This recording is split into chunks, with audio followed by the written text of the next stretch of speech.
But we're leaving Amblin. This has been your home since '84, right? Yeah, this has been, I built the building in, began it in '83, and we finished it like 8 months later in '84. I think because with the BFG opening, the idea was, where are your old stomping grounds? Get it? Well, I have not left Giant Country since I entered Giant Country, which was here at Universal Studios. This has been my Giant Country. I've always said that this is, Universal's been my ancestral home all these years. Are the stories true that you used to sneak onto the lot here when you were a young guy? How old? Probably about 16. So you couldn't be tried as an adult at that point? No, I would have definitely been taken to juvenile court and gotten a suspended sentence for giving it a good try. But I wasn't caught, thank goodness. I had a pass for 3 days, and I just took a chance. And the guard would remember I had been here on 3 consecutive days. So you were regular? I walked in with no pass the 4th day, and he waved me through, and it was that way for the next 3 months of my summer vacation. Really? This is how I spent my summer vacation. Just coming in, and what would you do? I would just watch television shows being shot. I would go all around the lot, watching the kind of coordination on a set. Just watching, everybody knew what they needed to do, and they did their jobs, and it was very much like a kind of team sport.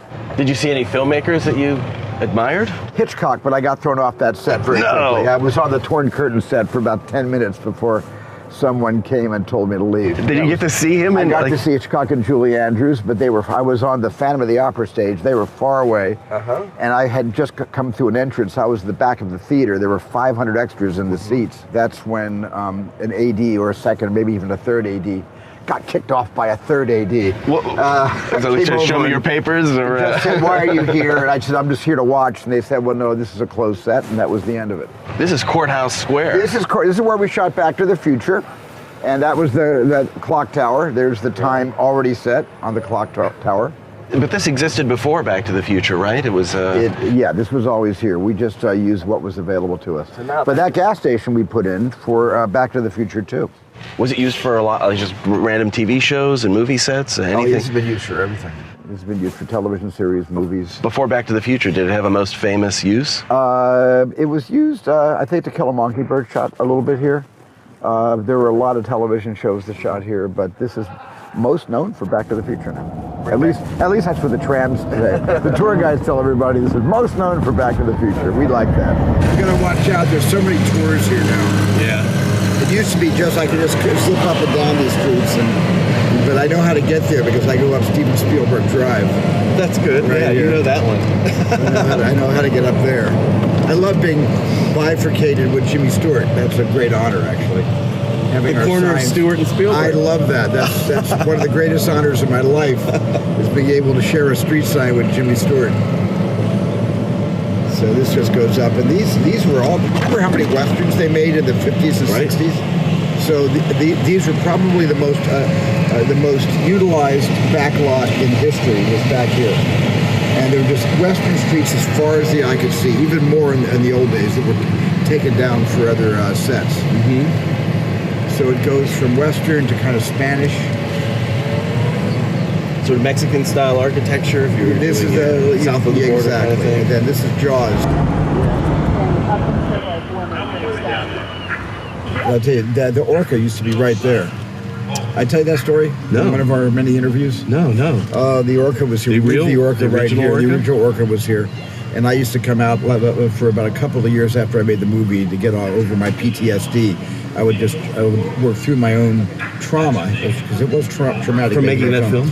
Sitting in that boat alone for hours. I would just sit in that boat alone for hours, just working through, and I would shake. I'd get in the boat and my hands would shake. And then I was fine, and 5-6 years went by. I hadn't seen the boat in 5 years. Decided to just come back and revisit it. It was gone.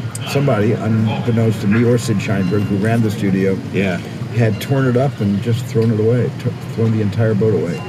Because they said there was dry rot, there were termites. Well, of course there were termites and dry rot. I'm going to actually ask them to rebuild it and put it back here. I'm going to actually see if they'll do that. Because the tourists would love to see the Orca So it was just a chance to kind of commune with that experience? And and the experience was very good to me, as you know. The experience gave me complete freedom for the rest of my career. The amount of success the film enjoyed just gave me final cut. Yeah. Gave me a chance to tell my own stories. Steven Spielberg Drive is a long road. It's a long road. It's a long and winding road. Suddenly I feel like I'm doing a James Corden interview. Exactly, yeah. We'll start karaoke soon. There we go.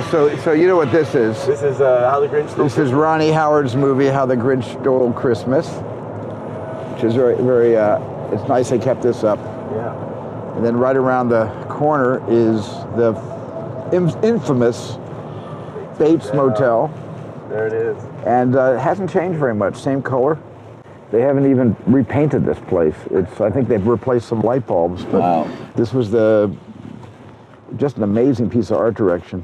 To have this here and have the, Norman Bates' mother's house right up there, it's pretty extraordinary. And it all seems so small now, When you see the movie, it all looks bigger.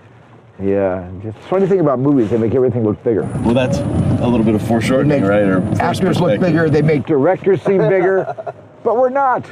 We're really not. So and it was interesting when I shot War of the Worlds here, this is where Rick Carter located the 747 crash. And we bought it for, I think, $50,000 and cut it up into little pieces, brought it up here and built this neighborhood for the crash site. So the houses weren't here yet.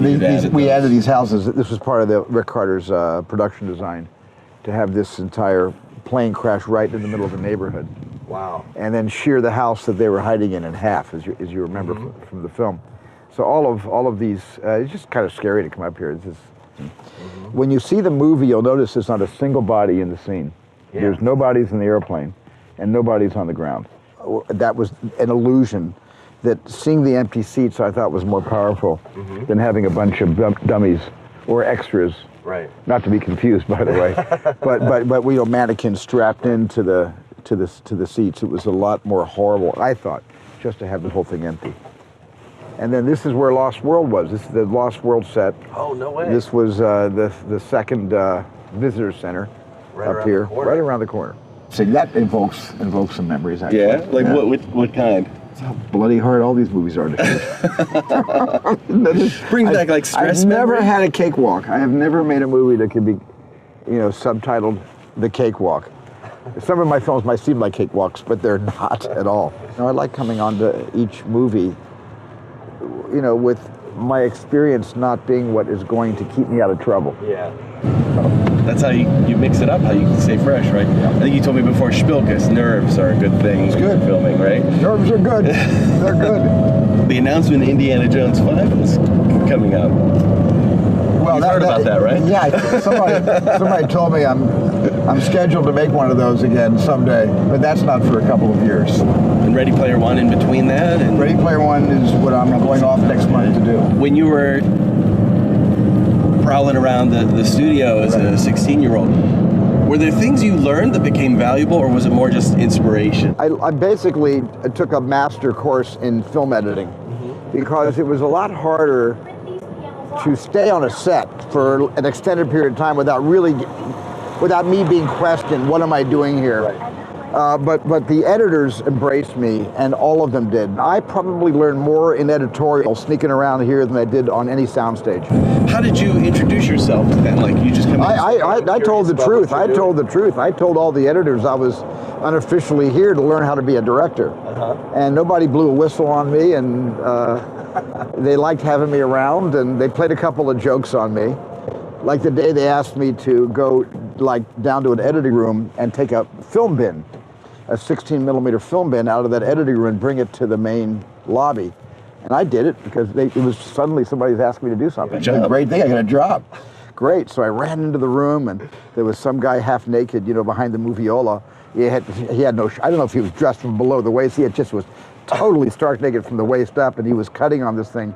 I said, excuse me, and I took the bin out of the room, and the guy stands up, starts shouting at me, using a lot of inappropriate language, and I immediately recognized him. It was Marlon Brando.